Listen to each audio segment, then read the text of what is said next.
শেখ হাসিনার গোপন বিষয় বলে আসলে কোনো পৃথিবীতে এখন না কোনো কিছু গোপন না।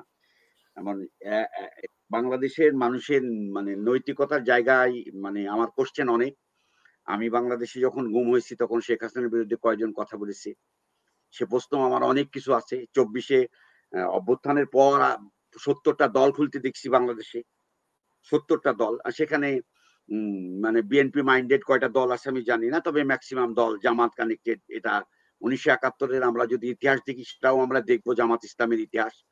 আমরা যে কোর্টে মানে যাদেরকে আমরা দেখছি, যাদেরকে আমরা চিনি, যাদেরকে আমরা সামনে দেখছি তারা কারা, এই প্রশ্ন না। মানে বিচার আপনি করছেন, বিচারের জন্য উনি বলেছেন প্রধান বিচারপতি কি কোনো পুরস্কার নিয়েছেন কিনা এখন বলছেন।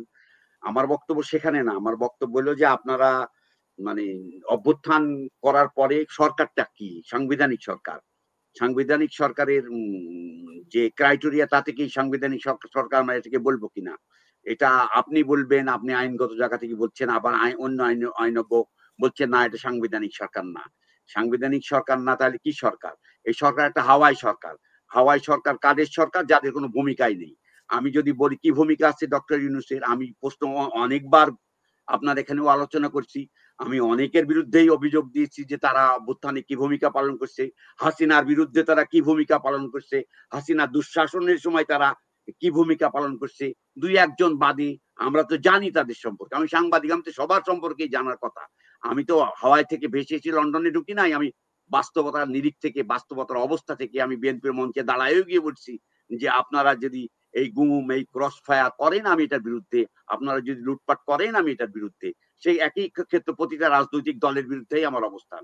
আমি সাংবাদিক হিসেবে আমার নৈতিক দায়িত্ব হল কি, যে এই দেশের মানুষের সমস্যাগুলোকে সামনে আনা, রাষ্ট্রের অনিয়ম অনাচার গুলাকে সামনে আনা, রাষ্ট্র সেগুলাকে ব্যবস্থা নেবে। ওই রাষ্ট্র ছিল না, এখন ওই রাষ্ট্র ছিল না। পরবর্তী পর্যায়ে যে রাষ্ট্র আমরা দেখলাম 15 মাসে, এটি কি সেই রাষ্ট্র? যে রাষ্ট্র আমার কামনা ছিল, যে রাষ্ট্র আমি দেখতে চেয়েছি বাংলাদেশে, যে রাষ্ট্র রূপরেখা এমন হওয়া দরকার ছিল, নিশ্চয়ই আমি এগুলো কিছুই দেখতে চাইনি। আমি দেখতে চাইনি মব জাস্টিস, আমি দেখতে চাইনি জোর করে বিচারপতি নিয়োগ হয়ে যাক, আমি দেখতে চাইনি রাতারাতি কেউ প্রমোশন পেয়ে জাম্প করে এক জায়গা থেকে 10টা প্রমোশন নিয়ে জাম্প করে চলে যাক, আমি তো এগুলো দেখতে চাইনি।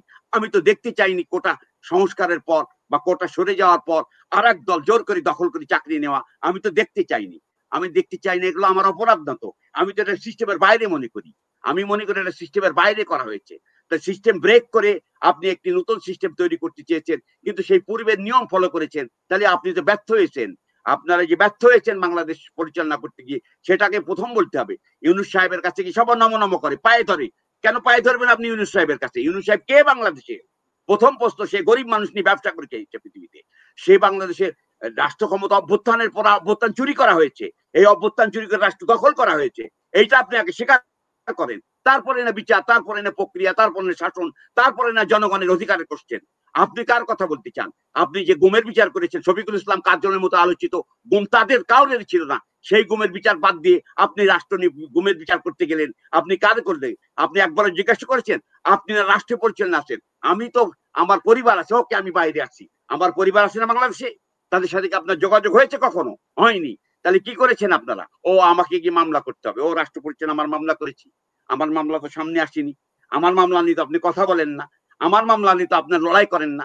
কেননা আমার মামলায় আপনি প্রমাণ করতে পারতেন না, আমি প্রমাণ করতে পারতাম আমার গুমের আসামি সুনির্দিষ্ট বাংলাদেশে আসামি। আজকের যে র্যাব যে প্রধান রাজসাক্ষী হয়েছে, সে তো তখন, আমি যখন গুম সেন্টার, সে তো র্যাব প্রধান বাংলাদেশে, তখন সে তো র্যাব প্রধান। আমি যখন গুমের সেন্টারে আত্মচিৎকার করছি, নিজের বুক ফাটা চিৎকার করছি, সে তো তখন বাংলাদেশের র্যাবের প্রধান। তাকে আপনি রাজসাক্ষী বানিয়ে বলছেন ন্যায় বিচারের কথা হচ্ছে, ক্যাঙ্গারু কোর্ট হচ্ছে না। আপনি কি পাগলামি করতেছেন বাংলাদেশে বসে? কে বলেছে, কে অধিকার দিয়েছে সরকারকে যে তার মতো একজন জঘন্য অপরাধীকে রাজসাক্ষী বানানোর? কে রাইটস দিয়েছে? কারা? আপনি দিয়েছেন, আমি দিইনি তাই অধিকার। আপনি তাকে দিয়ে বিচার করতেছেন, তাকে সাক্ষী বানিয়ে বিচার করতেছেন। আপনি একটা কথা বলি, ন্যায় বিচার করতে, ন্যায়ের বিচার করতে মানুষ আসলে বিচার করতে পারে না। এটা আমার দেখা, আমার জগৎ থেকে দেখা। আমি আল্লাহর কাছে রহমান রহিম, আল্লাহ পাক পরওয়াদের, আমি তার ওছিলাতে আমি জান নিয়ে ফেরত এসেছি। আমার পক্ষে তো মানুষ দাঁড়ায়নি, আমার পক্ষে তো এই উকিলরা দাঁড়ায়নি, আমার পক্ষে তো কোনোদিন 10 জন উকিলকে বলেনি যে কাজলের সাথে অন্যায় করা হয়েছে। কাজলের অপরাধ কি? সেক্স স্ক্যান্ডাল প্রকাশ করেছে। কাজল একা করেছে, মানব জমিন করেনি। অন্যান্য পত্রিকা করেনি? আমি কেন গুম হয়েছিলাম বাংলাদেশে? তার মানে আমি দুর্বল ছিলাম। আমি জনগণ সবসময় দুর্বল, জনগণকে সবসময় ব্যবহার করা হয়। লকডাউনের প্রশ্ন যদি আমি আর এর মাঝখানে একটা কথা বলি নাকি আপনাকে, এই যে লকডাউন যা দেখছেন, এটি আসলে বাংলাদেশের রাজনৈতিক দলের প্রতি অনাস্থার একটা প্রকাশ। বাংলাদেশের রাজনৈতিক দলের রাজনৈতিক দলগুলো যে বিশ্বাসঘাতক বাংলাদেশে, তারা যে গাদ্দার বাংলাদেশে, সেটা তার জনগণের একটা অনাস্থার জায়গা থেকে জনগণ বলছে তোরা খুন করে মরগা, তোরা আওয়ামী লীগ তোকে মারুক, জামাত তোকে মারুক, জামাতকে আওয়ামী লীগ মারুক, এতে জনগণের আর কিছু জানে। জনগণ প্রতারিত হয়ে এসছে এই অভ্যুত্থানের পর, যে কারণে রাষ্ট্রের চেয়ার দখল করে নিয়ে গেছে ইউনূসরা। দখল করে নিয়ে ইউনূসরা নিজের অর্থমুক্ত করেছে, নিজের প্রতিষ্ঠানকে করমুক্ত করেছে। এটিকে রাষ্ট্রের প্রধানের, নির্বাহী প্রধানের, এটা কি নৈতিক জায়গা থাকে নাকি আর কোন জায়গাতে বাংলাদেশে? বাংলা পৃথিবীর কোন দেশে কি সম্ভব নাকি এটা? আপনি বলছেন নৈতিকতার প্রশ্ন, আপনি বলছেন কোর্টের কথা বলছেন। অবশ্যই শেখ হাসিনার বিচার হতে হবে বাংলাদেশে, হোক শেখ হাসিনার ফাঁসি, তাতে আমার কি যায় আসে? আমার তার যদি অপরাধ হইতে সেই প্রক্রিয়াগতভাবে আপনি মেনেই তাকে করতেন। আপনি একজনের খাড়া করে দিলেন, দিয়ে বললেন যে রাজসাক্ষী। আপনি একজন খাড়া করে দিলেন, বললেন যে শেখ হাসিনার লয়ার। How the funny!